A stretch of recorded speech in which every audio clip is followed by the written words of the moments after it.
মমতা বন্দ্যোপাধ্যায় কিছুদিন আগে ফোনে লিউকোপ্লাস লাগিয়েছিলেন না? তো এখন তো রাজ্যের মানুষকে লিউকোপ্লাস লাগাতে হবে ফোনে। মানুষের মধ্যে প্রাইভেসি নেই। কুণাল ঘোষ যখন তখন মানে এখন ফোনকে ভয় পেতে হবে যে ভাগো কুণাল ঘোষ আয়া, এরকম টাইপের হতে হবে। এটা কেন হবে? কুণাল ঘোষ যেটা আপলোড করেছেন তার যদি 10%ও সত্যি হয় তাহলে ভয়ঙ্কর। বারে বারে আমি কিছু জানি না বলাটা একটা অভ্যেসে পরিণত হয়েছে।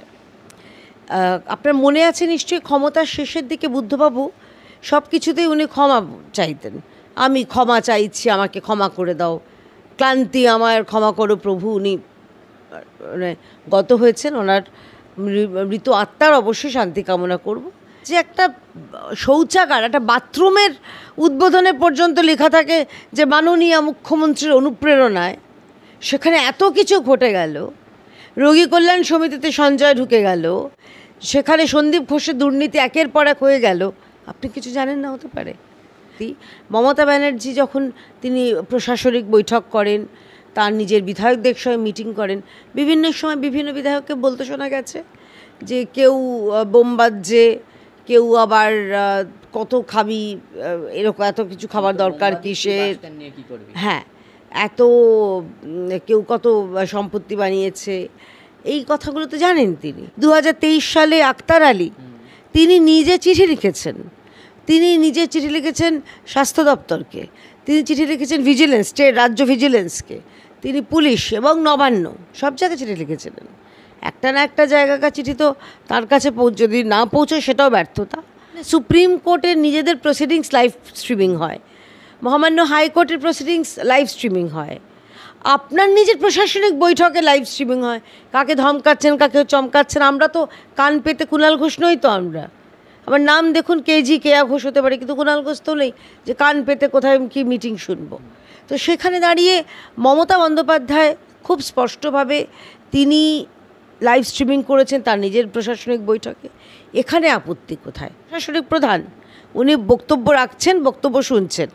আসলে লাইভ স্ট্রিমিংয়ে আপত্তি হচ্ছে যে সেখানে জুনিয়র ডাক্তাররা তার সাধের কিছু দুষ্টু মিষ্টি ভাইদের কিছু তাদের কারনামাগুলোর বিবরণ করবেন। আরজি করে কী চলছিল, আক্তার আলী কী লিখেছিল, কিভাবে দেহ পাচার হতো, কিভাবে বায়োওয়েস্টগুলো পর্যন্ত রিসাইকেল করে ব্যবহার করা হতো। 2007 সালে ইনিই তো বলেছিলেন মমতা বন্দ্যোপাধ্যায়, সে ভিডিওটাও তো আছে, যে তিনি বলেছিলেন যে যাদের বিরুদ্ধে অভিযোগ তারাই যদি মাথায় থাকে তাহলে তো আমরা নিরপেক্ষ তদন্ত বা বিচার পাবো না, ইনসাফ পাবো না। এখন তাহলে অভয়ের ক্ষেত্রে পাল্টি খেলেন কেন ম্যাডাম? টালা থানার ওসি তিনি যে চিন্তা করুন যে তিনি তার গ্রেপ্তার হয়েছেন অভিযোগ লোপাট করার এতে, বা মাফ করবেন এভিডেন্স লোপাট করার অভিযোগে। তো সেই জায়গায় দাঁড়িয়ে সেই কলকাতা পুলিশের ওসি যেখানে গ্রেপ্তার হয়েছেন বিনীত গোয়েল, সেখানে কি করে নিরপেক্ষ তদন্ত করবেন? কি গণ্ডগোল হয়েছে? ইন্দিরা মুখোপাধ্যায় তো যেগুলো বলেছেন প্রত্যেক কথাগুলোই তো পরবর্তীকালে বোঝা গেছে যে ভুল। তারা বলছেন যে আমাদের 3 ঘন্টা অপেক্ষা করানো হয়েছিল। তারা বলছেন যে ওইখানে কোনো চাদর ওরকম ওই 25-75 করে ঢাকা দেওয়া ছিল না। তারা বলছেন যে আমার মেয়ের গায়ের রঙের চাদর অন্য চাদর ছিল, সবুজ ছিল, পাল্টে পরে নীল করা হয়েছে। এবং প্রতিটা কথাই ইন্দিরা মুখোপাধ্যায় খণ্ডন করছেন, বলছেন মিথ্যে কথা। তারা বলছেন অফিক দেখেছেন, ইনি বলছেন অফিক দে ফিঙ্গারপ্রিন্ট এক্সপার্ট না ফরেন্সিক এক্সপার্ট, তিনি হচ্ছেন দুর্নীতি এক্সপার্ট। সেই দুর্নীতিগ্রস্ত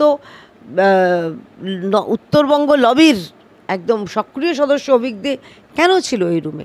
এই প্রশ্নগুলোর জবাব দিতে পারছেন না বিনীত গোয়েল। রহস্যটাই তো উদ্ঘাটন করতে হবে। সিবিআইতে সে কাজগুলো করছেন। যারা জিজ্ঞাসা করছিল আমরাই তো সঞ্জয় রায়কে গ্রেপ্তার করেছি, আর কেউ কিছু করেনি, সঞ্জয় রায়কে একমাত্র কেন? না কেজরিওয়ালকে আপনার ওপরে ভগবান করে দেওয়ার কোনো দরকার নেই। কেজরিওয়াল উপায় নেই তো, কেজরিওয়ালের ডানা ছাটা, তিনি মুখ্যমন্ত্রী হিসেবে ফাংশনই করতে পারবেন না। কারণ সুপ্রিম কোর্ট যেই শর্তে তাকে জামিন দিয়েছে তার মধ্যে অন্যতম হলো তিনি নিজের মুখ্যমন্ত্রীর অফিসে যেতে পারবেন না, কোনো সই করতে পারবেন না, ওনার কেস সংক্রান্ত কারোর সঙ্গে মিট করতে পারবেন না, পাবলিকলি বলতে পারবেন না, এটা করতে পারবেন না, ওটা করতে পারবেন না, হাজার একটা শর্ত। তো সেই জায়গায় তিনি শর্ত মানে তাকে জামিন পেতে হলে তাকে পদত্যাগ করা ছাড়া উপায় ছিল না। হাম আপকে হ্যাঁ কনের উত্তর দিতে তো আমি এখানে বসিনি, আমি খালি এই উত্তরটা মুখ্যমন্ত্রী দেবেন যে বন্ধু যদি না হয় তাহলে সন্দীপ ঘোষকে আপনি জেরা করলেন না কেন? আচ্ছা গ্রেপ্তার করতে হবে না, জেরা তো ন্যূনতম করতে পারতেন। সন্দীপ ঘোষের সঙ্গে আপনাকে দেখা গেছে, অভিক দেরা একেবারে সক্রিয়ভাবে তৃণমূল করতে তাদের দেখা গেছে, আপনার সঙ্গে ছবি আছে, বিরূপাক্ষ তৃণমূলের মঞ্চে তাকে দেখা গেছে। সুতরাং এগুলো তো আপনার দলের অ্যাসেট, আপনার দলের সম্পদ। এখন বললে হবে বন্ধু নয়, শত্রু নয়, দিনও নয়, রাতও নয়, সন্ধ্যাও নয়, বিকেলও নয়, এই কথাগুলো বললে হবে না। লাভলি মৈত্র বলছেন, লাভলি, বাবলি, কাবলি সবাই বলছেন তো। উত্তরবঙ্গের উদয়ন বলছেন, আবার দক্ষিণবঙ্গে লাভলি বলছেন, হুমায়ুন কবির বলছেন, আবার ছোটোখাটো কিছু নেতা বিধায়করাও বলছেন। তো এটাই তো তৃণমূলের সংস্কৃতি। কালচার, তৃণমূলের যে কালচার হয়ে গেছে, এই কালচার সপাটে নির্মূল করা দরকার। সেই কারণে আমি এই জুনিয়র ডাক্তাররা তারা যে আন্দোলনে নেমেছেন, প্রতিবাদ করছেন, আওয়াজ তুলছেন, আমি সেই তাদের এই মানে সাহসকে সাধুবাদ জানাই। দেখুন, বাম রাম এগুলো বলে লাভ নেই। আসলে তো বামেদের সঙ্গে তাদের ফিশ ফ্রাই সেটিং রয়েছে। আমাদের মানে সেটা হচ্ছে গোপনের সেটিং, ওপেন সেটিং দিল্লিতে রয়েছে, তারা ইন্ডি পিন্ডি জোটের অংশ রয়েছেন।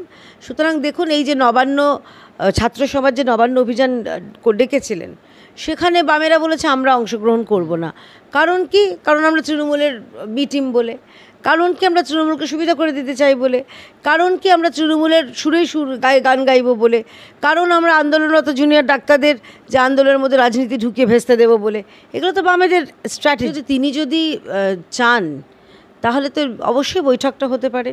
তিনি যদি চান লাইভ স্ট্রিমিং হতে পারে। ডাক্তাররা যখন নমনীয় হয়েছে, ঠিক আছে লাইভ স্ট্রিমিং লাগবে না, কালীঘাটের তার বাড়িতে তারা বলেছিলেন খালি ভিডিও রেকর্ডিংটা আমাদের সঙ্গে সঙ্গে দিতে হবে। কী কারণে দেবেন না?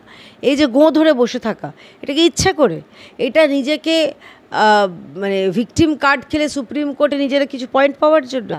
আপনারা কাজ তাহলে জুনিয়র ডাক্তারদের উপরই পুরো স্বাস্থ্য ব্যবস্থাকে নির্ভর করে।